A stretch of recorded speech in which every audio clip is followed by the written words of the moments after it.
Hello friends, आज આપણે બનાવીશું સમર ડ્રિંક મસાલા છાશ। સૌપ્રથમ મિક્સરના કપમાં 1 લીલું મરચું, થોડા પુદીનાના પાન, થોડા લીલા ધાણા,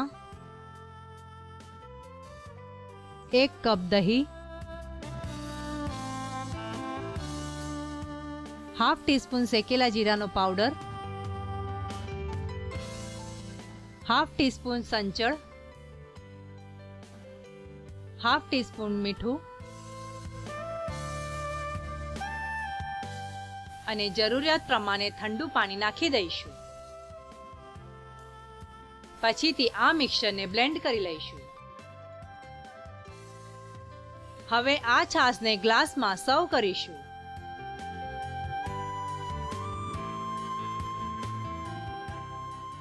પછીથી એના ઉપર જીરાનો પાવડર સ્પ્રિંકલ કરી દઈશું અને પુદીનાનો પાન મૂકીને ગાર્નિશ કરીશું। તો મિત્રો, ઠંડી ઠંડી મસાલા છાશ પીવા માટે તૈયાર છે।